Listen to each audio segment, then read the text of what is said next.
Hello, once again. This video I am dedicated to Shivam, Bajrangi, Nandan, Prince, Rishabh, Sasi, Mukesh, Monu, Ravi, to all my law students. This is a class about class 12th chemical kinetics, physical chemistry. Here I am going to discuss about all the topics like electrochemistry, coordination compound, DNF, block, solution and solid state. So let's come to the next topic is determination of rate of reaction for a general reaction. तो इसमें कहते हैं कि मान लीजिए कि determination of rate of reaction कैसे निकालते हैं। फॉर्मूला आता है हमारे पास, हेडिंग लिखते हैं पहले determination of rate of reaction for general reaction. Formula है हमारे पास M1A M2B gives you N1C plus N2DK। लिखेंगे रिएक्शन M1A प्लस M2B, मैं अपने कॉपी में लिख रहा हूँ, इस गिव्स यू N1C प्लस का N2DK। तो यहाँ पे जो हम यहाँ लिख रहे हैं इसको हम लोग बोलते हैं कंसंट्रेशन का रिएक्टेंट और इसको बोलते हैं कंसंट्रेशन ऑफ ए प्रोडक्ट। और यहाँ जो M1 M2 को बोलते हैं stoichiometric coefficient of A and B। A और B क्या है? रिएक्टेंट है। लिखेंगे A and B are the concentration of a reactant, are the reactant, just reactant, ठीक है। और लिखेंगे M1 and M2 be the stoichiometric coefficient, stoichiometric coefficient, ठीक है। इसकी हो सकती है वैल्यू 1 हो 2 हो, जो भी हो क्वेश्चन रिगार्डिंग होती है। तो हमें निकलना है, हमें लिखना है इस रिएक्शन के लिए रेट ऑफ रिएक्शन क्या होगा। तो लिखेंगे rate of decomposition of reactant. Reactant में क्या है हमारे पास? ए है, तो लिखेंगे rate of decomposition of a reactant. Generally decomposition हम लोग रिएक्टेंट का ही देखते हैं। जनरली क्या ऑलवेज कहेंगे कि ऑलवेज रिएक्टेंट का डिकम्पोजिशन होता है जिसकी वैल्यू किसके इक्वल होती है, तो हम बोलते हैं इसमें इसके इक्वल होती है। तो लिखेंगे rate of decomposition of a reactant A equals to D of concentration of A upon D T. और जो यहाँ पे कोफिशिएंट इसका M1 है उसको लिखेंगे हम लोग 1 अपॉन का M1। सिमिलरली लिखेंगे रेट ऑफ डिकम्पोजिशन ऑफ लिखेंगे बी के लिए, बी क्योंकि रिएक्टेंट में बी है तो लिखेंगे rate of decomposition of reactant B equals to decomposition इसलिए क्योंकि बी जो है वो रिएक्टेंट में है। फॉर्मूला आएगा 1 अपॉन का N1 into D of concentration of B upon का डी टी। अब इसमें एक चीज़ मिस कर रहे हैं जो है, चूँकि ये डिकम्पोजिशन है तो ये चीज़ माइनस में आएगा क्योंकि ये चीज़ डिकम्पोज होकर वो ख़त्म होने वाला है। तो लिखेंगे -1 upon n into D B by D T, लिखेंगे -1 upon M1 into D A by D T. इसको बोलते हैं डिकम्पोजिशन ऑफ रिएक्टेंट, इसको बोलते हैं decomposition of a product reactant also. फिर लिखते हैं नेक्स्ट रेट ऑफ फॉर्मेशन। तो रेट ऑफ फॉर्मेशन किसका होता है? तो हम बोलते हैं प्रोडक्ट का होता है। तो लिखेंगे रेट ऑफ फॉर्मेशन ऑफ सी का। तो सी में क्या है हमारा? प्रोडक्ट है। प्रोडक्ट में वैल्यू कितनी है? तो लिखेंगे N1C बोलते हैं। तो वैल्यू क्या आएगी? तो बोलेंगे 1 अपॉन का N1 इंटू प्रोडक्ट कंसंट्रेशन, लिखेंगे D of concentration of A C upon का डी टी आएगा। सिमिलरली लिखेंगे रेट ऑफ फॉर्मेशन ऑफ क्या लिखेंगे? डी का। तो क्या आएगा वैल्यू? तो लिखेंगे 1 अपॉन का N2 into D of concentration of D upon का डी टी अपॉन का डी टी। तो यहाँ पे DCBA आने का मतलब है कि रिएक्टेंट का है तो उससे माइनस में, प्रोडक्ट का है इसलिए प्लस में आ रहा है। तो प्लस में साइन लिखे ना लिखे कोई फ़र्क नहीं पड़ता, बस माइनस में आएगा तो माइनस साइन लिखना ज़रूरी है। तो D of concentration of D upon D T, और ये जो कोफिशिएंट है वो हमेशा 1 अपॉन डिवाइड में जाएगा, 1 अपॉन डिवाइड में जाएगा। इसको बोलते हैं रेट ऑफ रिएक्शन लिखने का तरीका। तो आइए इसको हम लोग कंबाइन लिखते हैं, जिसको बोलते हैं हम लोग नेक्स्ट लाइन में, ठीक है। देख लेते हैं। In these initial rate of reaction is divided by there molecular coefficient of a balance equation. बोले ये सब जितने भी हैं ये सब के सब बैलेंस इक्वेशन में होते हैं। Then all of these are individual rate of becomes equal to the each other as well. बोले ये जितने भी इंडिविजुअल हैं रेट ऑफ रिएक्शन ये आपस में एक दूसरे के बराबर होते हैं और साथ ही साथ they are equal to the rate of overall reaction. तो ये सारे के सारे जो अभी हमने पढ़ा है, क्या क्या पढ़ा है हमने पढ़ा है rate of decomposition of A, rate of decomposition of A B, rate of formation of A C, rate of formation of D. ये चारों जो हैं वो इक्वल होते हैं आपस में, जिसको बोलते हैं if these individual rates are divided by this molecular this और divided by their are coefficient in balance equation. ये सब के सब बैलेंस इक्वेशन में आते हैं। Then all these individual rate becomes equal to each other. ये जितने इंडिविजुअल रेट्स जो हैं वो आपस में दूसरे के बराबर होते हैं, जिसको कहते हैं हम लोग इक्वल टू ओवरऑल रिएक्शन। क्या कहते हैं इसको हम लोग, ओवरऑल रिएक्शन कहते हैं। तो लिखेंगे हम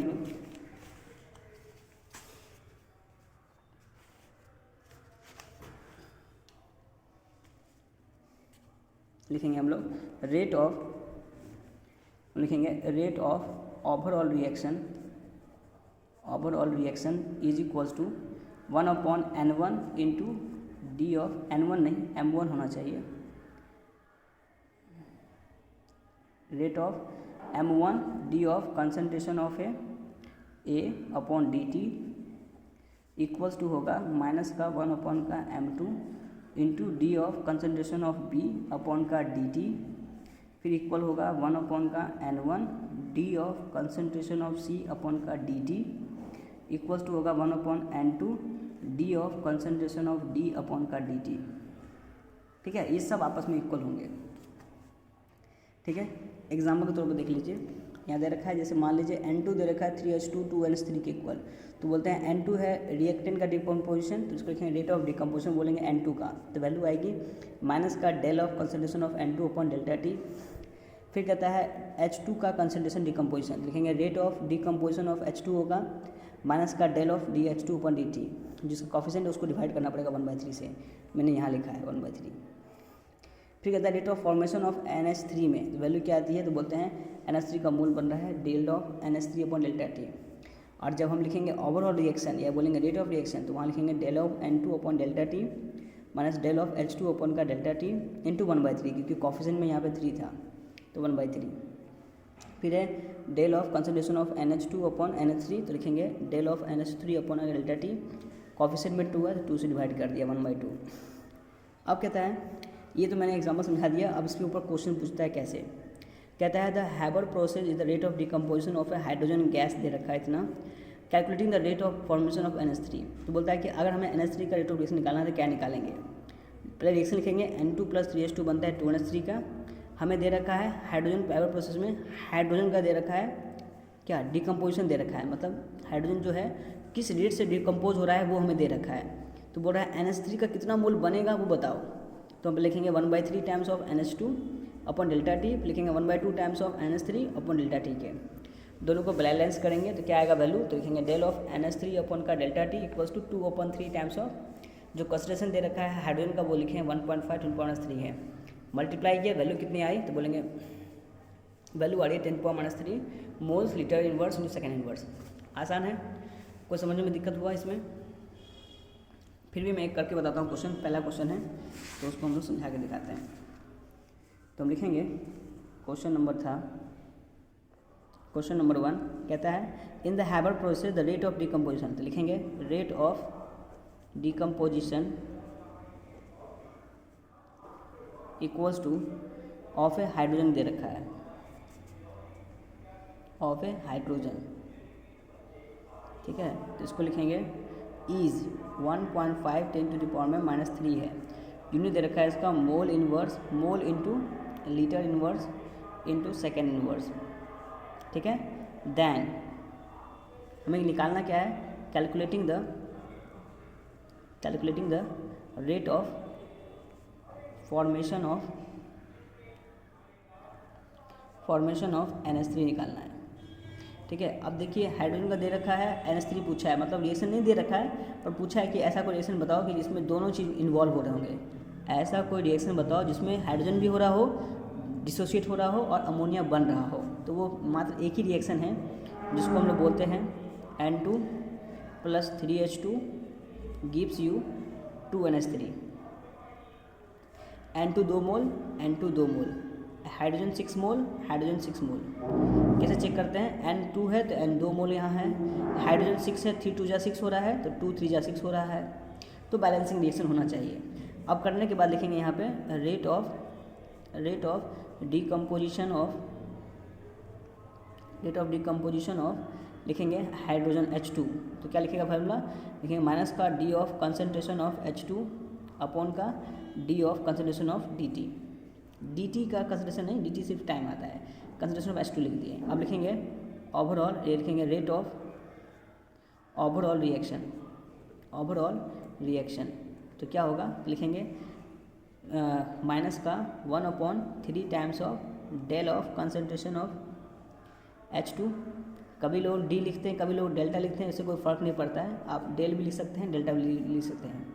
तो डेल ऑफ H2 अपॉन का del of T equals to होगा, फॉर्मेशन अमोनिया बन रहा है, लिखेंगे 1/2 times of del of NH3 upon del T है। तो वैल्यू क्या आ गई, तो हम बोलेंगे यहाँ पे NH2 का H2 कंसंट्रेशन दे गिवन है, कितना दे रखा है 1.5 × 10⁻³ है, उसको पुट कर दो यहाँ पे। तो -1.3 into 1.5 × 10⁻³ equals to 1/2 concentration of ammonia पूछा है, ठीक है। अब क्या करेंगे, इस 2 को तो मल्टीप्लाई कर दो, तो ये 3 × 1 = 3, ये इससे कट गया, 0.5 आ गया। अब 2 से मल्टीप्लाई करो तो क्या आएगा वैल्यू, तो लिखेंगे 2 इंटू का 0.5 इंटू 10⁻³ है। वैल्यू क्या हो गई, डेल ऑफ NH3 अपॉन का डेल टी है। तो वैल्यू कितनी होगी, 2 × 5 = 10, तो 1 आ गया, 10⁻³ equals to del of NH3 upon का डेल टी, ठीक है। ये हमारा आंसर हो गया। अब वहाँ जहाँ तक यूनिट की है, तो जो यूनिट इसका है वो यूनिट इसका भी है, तो जिसका यूनिट जो क्वेश्चन में क्या दे रखा था, मोल, लीटर इनवर्स, सेकेंड इनवर्स, तो वही यूनिट इसका भी निकलेगा, मोल, लीटर इनवर्स, सेकेंड इनवर्स, ठीक है। नेक्स्ट टॉपिक है हमारा रेट लॉ कहते हैं, ठीक है। इसमें कहता है according to this law the rate of reaction is directly proportional to the concentration of a reactant participating in a reaction. बोलता है कि इस रिएक्शन में law of rate of reaction बताइए जो कि डायरेक्टली प्रोपोर्शनल होता है कंसंट्रेशन ऑफ रिएक्टेंट के। तो पहले जो ये कह रहा है उसको लिख के देखते हैं। ये कह रहा है ये चीज़ कि जो हमारा रेट लॉ है, लिखेंगे the rate law is directly proportional to concentration of reactant. ये बॉक्स को ही बोलते हैं कंसंट्रेशन है, और रिएक्टेंट उसके अंदर मैंने लिख दिया है, ठीक है। और ये हमेशा रेट लॉ हमेशा ऐसा ही होता है कि वो डायरेक्टली प्रोपोर्शनल इसको बोलते हैं। ये हमारा सिंबल है डायरेक्टली प्रोपोर्शनल, डायरेक्टली प्रोपोर्शनल, ठीक है। अब इसमें क्या आता है, हमारा रेट लॉ आता है, ठीक बात है। हम लोग रेट लॉ निकालने की कोशिश कर रहे हैं। अब आगे बढ़ते हैं। कहता है the reactant of participating in reaction, reactant जो है वो रिएक्शन में पार्टिसिपेट करता है। It is an experimental concept, बोल रहा है ये जो चीज़ रिएक्शन हो रहा है वो एक्सपेरिमेंट के तौर पे हो रहा है। While the law of mass action in a chemical equilibrium is a theoretical concept, बोल रहा है कि जबकि हम ये भी जानते हैं कि लॉज ऑफ मास एक्शन कहता है कि ये केमिकल इक्विलिब्रियम है, जो कि थ्योरेटिकल कंसेप्ट है, जो कि हमें थ्योरी के बेसिस पे कंसेप्ट कहलाता है। कौन सा, while the law of mass action, law of mass action जो है वो केमिकल इक्विलिब्रियम के अंदर में थ्योरेटिकल कंसेप्ट है, मतलब ये सिर्फ लिखित में है, एक्सपेरिमेंटल ये प्रूव नहीं किया गया है, इसको बोलते हैं थ्योरेटिकल कंसेप्ट है। तो कह रहा है a of A plus a b of B is equal to product. हमने एग्जांपल ले रखे हैं इसको। हम लोग क्या सीख रहे हैं अभी, हम लोग सीख रहे हैं रेट लॉ को, हम लोग सीख रहे हैं रेट लॉ, ठीक है। इसमें हम लोग क्या सीख रहे हैं, रेट लॉ में हम लोग सीख रहे हैं कि इसको कैसे लिखा जाता है, रेट लॉ कैसे लिखा जाता है। तो लिखेंगे a of A plus b of B gives you product, ठीक है। हमने मान लिया, ठीक है। अब कहता है रेट लॉ को हम लिखते हैं डायरेक्टली प्रोपोर्शनल के रिप्रेजेंट करते हैं हम लोग, तो लिखें यहाँ पे ए ऑफ ए और ए ऑफ बी है। अब इसको लिखेंगे रेट लॉ के तौर पे, तो लिखेंगे हम लोग rate law equals to proportional to A concentration. क्या लिखा फॉर्मूला में, rate law is proportional to reactant concentration. Reactant क्या है हमारे पास, ए है, लिखेंगे कंसंट्रेशन ऑफ ए के पावर में ए आएगा, इनटू कंसंट्रेशन ऑफ बी, लिखेंगे बी के पावर में क्या होगा, बी आएगा। अब लिखेंगे next rate law equals to proportional हटाया तो कांस्टेंट आता है, उस कांस्टेंट को बोलते हैं हम लोग के, तो लिखेंगे कंसंट्रेशन ऑफ ए के पावर में ए, कंसंट्रेशन ऑफ बी के पावर में बी। यहाँ को के को बोलते हैं हम लोग रेट कांस्टेंट, ठीक है। और यहाँ पे हम लोग ए और बी को बोलते हैं, a and b are stoichiometric coefficient, ठीक है। और यहाँ बोलते हैं concentration of A and concentration of B को बोलते हैं रिएक्टेंट कंसंट्रेशन। क्या कहते हैं, रिएक्टेंट कंसंट्रेशन कहते हैं, ठीक है। ए एंड बी को बोलते हैं रिएक्टेंट कंसंट्रेशन। ये बेसिक नॉलेज है जो हमें रेट लॉ लिखने के लिए ज़रूरी है। अब आता है हमारा ऑर्डर ऑफ रिएक्शन। तो लिखते हैं यहाँ से order of reaction equals to होता है, इक्वल्स टू होगा ए प्लस बी। जो भी ए और बी का जो पावर वैल्यू होगी उसके सम को बोलते हैं ऑर्डर ऑफ रिएक्शन। ठीक है, आर को के को बोलते हैं रेट कांस्टेंट बोलते हैं, या इसको कुछ लोग बोलते हैं वेलोसिटी कांस्टेंट भी बोलते हैं। ठीक है, और ऑर्डर ऑफ रिएक्शन क्या बनता है, तो बोलते ए और बी के सम को बोलते हैं। नेक्स्ट लिखते हैं overall order of reaction. Next heading है हमारा ओवरऑल ऑर्डर ऑफ रिएक्शन। ठीक है, इसमें क्या होता है, हम बोलते हैं इसमें, आइए आपको नोट्स में समझाते हैं। तो कहता है ऑर्डर ऑफ रिएक्शन कहता है the sum of the power of the all concentration term in the rate of equation of a reaction is known as order of a reaction. बोल रहा है कि जितने भी कंसंट्रेशन टर्म है रिएक्टेंट में उनके पावर के सम को हम लोग बोलते हैं ऑर्डर ऑफ रिएक्शन। से फॉर एग्जांपल, जैसे मान लीजिए आपका एग्जांपल दे रखा है रेट ऑफ रिएक्शन में R इक्वल्स टू के प्लस ए की पावर में अल्फा बी की पावर में बीटा है, is given by the order of reaction क्या बनेगा इसमें, तो बोलेंगे अल्फा प्लस बीटा का सम को बोलते हैं ऑर्डर ऑफ रिएक्शन। ठीक है, अब कहता है ऑर्डर ऑफ रिएक्शन में भी जीरो फ्रैक्शन इंटीजर और with respect to a particular reactant ऑवर में भी निगेटिव। बोल रहा है कि ये डिपेंड करता है रेट ऑफ रिएक्शन में रिएक्टेंट कैसा नेचर का है। अगर ये वैल्यू पॉजिटिव भी हो सकती है, जीरो भी हो सकती है, फ्रैक्शन में भी आ सकती है, हो सकता है कि नेगेटिव में भी हो सकती है। ठीक है, ऑर्डर ऑफ रिएक्शन में भी नेगेटिव ऑल्सो। नेक्स्ट है हमारा रेट कांस्टेंट। हम लोग लिखते हैं रेट कांस्टेंट या बोलते हैं वेलोसिटी कांस्टेंट। रेट कांस्टेंट या वेलोसिटी कांस्टेंट एक ही मतलब होता है, the value of the rate constant depending upon following factors. बोल रहा है के जो है वो डिपेंड करता है कुछ ही कारणों पर, कुछ ही चीज़ों पर। इसमें है पहला टेम्परेचर, दूसरा है प्रेजेंस ऑफ कैटलिस्ट। टेम्परेचर पे डिपेंड करता है और कैटलिस्ट पे भी डिपेंड करता है। कैसे डिपेंड करेगा इसको हम लोग पढ़ेंगे इस चैप्टर के आखिरी वाले चैप्टर में, जहाँ हम पढ़ेंगे आर्हेनियस इक्वेशन के बारे में। ठीक है, आर्हेनियस इक्वेशन हम लोग पढ़ेंगे कि रेट कांस्टेंट के कैसे डिपेंड करता है। आर्हेनियस इक्वेशन में पढ़ेंगे हम लोग रेट कांस्टेंट के बारे में, रेट कांस्टेंट के बारे में। और फिर पढ़ेंगे हम लोग कैटलिस्ट कैसे काम करता है। ये भी पढ़ेंगे हम लोग इस चैप्टर के आखिरी वाले लास्ट सेक्शन में पढ़ेंगे हम लोग कि कैटलिस्ट का क्या यूज होता है, कैसे यूज करते हैं, उसका क्या ग्राफ बनता है, वो सब हम लोग आखिरी पार्ट में पढ़ेंगे। आगे बढ़ते हैं, नेक्स्ट आता है प्रॉपर्टी ऑफ रेट कांस्टेंट कि रेट कांस्टेंट की प्रॉपर्टी क्या होती है। तो बोलते हैं it is the characteristics constant for a particular reaction at a fix temperature, hence the different reaction have different value of rate constant. बोल रहा है कि जो रेट कांस्टेंट है इसमें एक खास कैरेक्टरिस्टिक कांस्टेंट, इसको हम लोग कैरेक्टरिस्टिक कांस्टेंट कहते हैं, जो किसी भी पार्टिकुलर रिएक्शन के लिए एक फिक्स टेम्परेचर के काम आता है। Hence the different reaction have different value of rate constant. तो कह रहा है कि किसी अलग अलग रिएक्शन के लिए अलग अलग वैल्यू ऑफ रेट कांस्टेंट होती है। For a particular reaction the rate constant is independent from the concentration of reactant and product. तो बोला किसी भी पर्टिकुलर रिएक्शन में रेट कांस्टेंट जो होता है वो अलग इंडिपेंडेंट होता है कंसंट्रेशन रिएक्टेंट और प्रोडक्ट के, कंसंट्रेशन के रिएक्टेंट के या प्रोडक्ट कंसंट्रेशन से अलग माना जाता है, मतलब उसको उससे कोई फर्क नहीं पड़ता है, किसको, के को। फिर कहता है द वैल्यू ऑफ के depending on nature of the reactant. जो के का नेचर है वो नेचर ऑफ रिएक्टेंट पे डिपेंड करता है और किसी चीज़ पे नहीं। वो लिखेंगे वैल्यू ऑफ के depending on the nature of reactant only, reactant का नेचर कैसा है उस पर। The large the value of के फास्टर इज द रिएक्शन। जितना बड़ा के होगा रिएक्शन उतना ही ज़्यादा फास्ट होगा। तुम भी देखो यहाँ पे जो के है वो रेट लॉ क्या है, डायरेक्टली प्रोपोर्शनल में है कांस्टेंट के तौर पर। जैसे जैसे के बढ़ेगा रेट लॉ बढ़ेगा, रेट लॉ बढ़ेगा तो रेट ऑफ रिएक्शन बढ़ेगा। The unit of A rate constant equals to, अब ये वाला पार्ट है। तो नेक्स्ट हेडिंग समझते हैं हम लोग, unit of A rate constant. ठीक है ना, इसमें क्या आता है हमारा, लिखेंगे आर इज इक्वल्स टू है के इंटू कंसनट्रेशन ऑफ ए के पावर में अल्फ़ा, कंसनट्रेशन ऑफ बी के पावर में बीटा।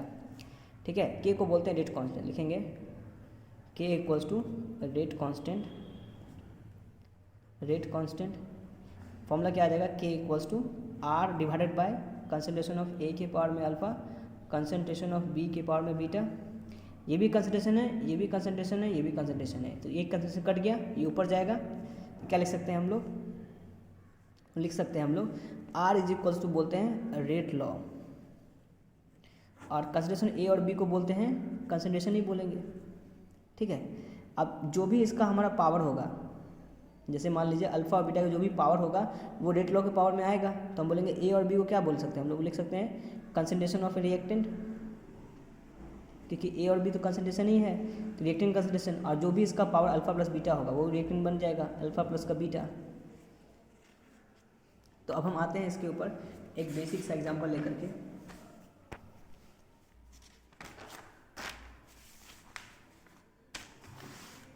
मैंने अभी भी कहा कि R इज इक्वल्स टू यानी रेट लॉ इक्वल्स टू होता है K into concentration of A के पावर में अल्फ़ा, कंसनट्रेशन ऑफ B के पावर में बीटा। और अभी मैंने कहा कि ऑर्डर जो होता है, ऑर्डर ऑफ ए रिएक्शन, वो हो सकता है 0, 1, 2। अगर हम 0 मांगे चलते हैं, let suppose order if the order equals to 0, तो 0 होने के लिए क्या ज़रूरी है कि अल्फ़ा क्या होना चाहिए 0, बीटा क्या होना चाहिए 0। तो आइए इसको पुट करते हैं, तो बोलेंगे put in equation 1, in equation 1, equation 1 ये है, इन इक्वेशन 1, तो वैल्यू क्या आएगी, तो बोलेंगे R इज इक्वल्स टू हो जाएगा K into concentration of A के पावर में 0, कंसनट्रेशन ऑफ B के पावर में भी 0, वैल्यू क्या आ रही है K के इक्वल। तो हम बोलेंगे for 0 order reaction, for 0 order reaction R is equals to K, और R क्या होता है, R को बोलते हैं रेट लॉ बोलते हैं। रेट लॉ का फॉर्मूला क्या होता है, जिसका फॉर्मूला होता है D of concentration of a reactant upon D of concentration of a product, या बोलते हैं D of concentration of a product upon D of time of T. ये माइनस में होता है, ये प्लस में होता है। तो अगर हम बोलेंगे रेट लॉ का एक्सप्रेशन से ये फॉर्मूला क्या बना, तो बोलेंगे कंसंट्रेशन का रिएक्टेंट है तो वैल्यू होती है मोल्स पर लीटर, और टाइम क्या है सेकेंड है, सेकेंड पुट कर दिए तो वैल्यू क्या बन गई, तो बोलेंगे मोल्स इनटू क्या लिखेंगे लीटर के पावर में -1 इंटू सेकेंड के पावर में -1। अब यही वैल्यू किसके इक्वल हो जाएगी, ये हमारे R के इक्वल हो गई। लिख देंगे यहाँ से unit of R equals to, unit of R is equals to mole into litre के पावर में -1 इंटू सेकेंड के पावर में -1। ठीक बात है, इक्वल्स टू किसके हो जाएगा, यूनिट ऑफ K के, क्योंकि अभी मैंने कहा यहाँ पे R किसके इक्वल है, K के इक्वल है, तो वो किसके इक्वल हो गया यूनिट ऑफ K के। तो अगर आज से बात कोई हमसे पूछे, क्या पूछे कि 0 ऑर्डर रिएक्शन के लिए रेट कांस्टेंट का यूनिट क्या है, तो हम क्या बोलेंगे mole litre inverse second inverse. आई बात समझ में। अब हम निकाल रहे हैं केस नंबर 2। केस 2 लेते हैं, if the order equals to 1। ठीक है, एकदम बेसिक से जा रहे हैं, कुछ रटना नहीं है, कुछ रटना नहीं है हमें। अब कहता है नेक्स्ट कि अगर हमारा रेट लॉ क्या होता है, रेट लॉ को हम लोग लिखते हैं R से, फॉर्मूला क्या होता है K into concentration of A के पावर में 1, कंसनट्रेशन ऑफ B के पावर में 0 का है, क्योंकि अगर हम 1 + 0 करेंगे तभी तो वैल्यू 1 आएगी। तो सर आप A के पावर में 1/2 कर सकते हैं, तो कभी भी हम लोग कंसनट्रेशन जो है ना कोफिशिएंट में 1/2 फ्रैक्शन नहीं लिखते हैं, हमेशा हमें इंटीजर ही लिखते हैं यहाँ पे, क्योंकि कभी भी यहाँ पे नहीं सुने कभी किसी रिएक्शन में 1/2 moles of N2, 1/2 moles of 3,2 ऐसा नहीं लिखा जाता है। जब भी लिखा जाता है कि उसको फ्रैक्शन इंटीजर में दिया जाता है। मैं ये कहना चाह रहा हूँ कि जैसे कोई N2 है प्लस 3H2 है, ये बनता है 2NH3, तो आपको कहीं यहाँ पे 2, 3, 1 इंटीजर ही दिखेगा। कभी बोलते हैं, कभी कभी मिल जाते हैं 1/2, ऐसा बहुत रेयरली होता है कि ऐसा कभी 1/2 नहीं मिलेगा आपको कोफिशिएंट में। तो हम यहाँ लिख रहे हैं कि अगर हमारा ऑर्डर 1 है तो यहाँ 1 कब मिलेगा, जब यहाँ पावर 1 आएगा। तो यह 1 कब होगा, जब यहाँ पे 1 मोल सिर्फ बनेगा। ठीक है, तो उसके लिए कोई खास रिएक्शन होगा, उसको हम लोग पढ़ेंगे आगे चल के। अभी हम मान के चलते हैं कि कोई रिएक्शन में A के पावर कंसंट्रेशन 1 है, B के पावर में 0 है, तो हम लिखेंगे यहाँ पे वैल्यू क्या आई, R इज इक्वल्स टू हो गई K इंटू A के पावर में 1, क्योंकि B के पावर में 0 का वैल्यू क्या होगी 1 बन जाएगी। तो हम लिखेंगे R इज इक्वल्स टू क्या होगा K into concentration of A, कहता है R equals to K into concentration power में A, तो यहाँ पे K की वैल्यू क्या हो गई, तो बोलेंगे R upon concentration of A। R का फॉर्मूला क्या होता है, तो हम लिखते हैं moles into litre inverse into second inverse, और A है कंसंट्रेशन है, इसका यूनिट क्या होगा, तो हम लिखेंगे कंसंट्रेशन का यूनिट होता है मोल्स इंटू लीटर इनवर्स।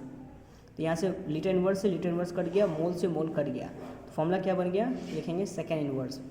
तो आगे बोलेगा यूनिट ऑफ के क्या बना, यूनिट ऑफ के बना हमारे पास सेकेंड इनवर्स बना, किसके लिए, फॉर फर्स्ट ऑर्डर के लिए, बोलेंगे for first order reaction, first order reaction के लिए। ठीक है, ये हमारा आंसर आ गया। ठीक है, आपको ये ट्राई करना है इसमें कि फाइंड आउट करो कि unit of rate constant for second order कितना आएगा। Find out unit of A rate constant के फॉर सेकेंड ऑर्डर रिएक्शन और मुझे कमेंट्स में बताइए।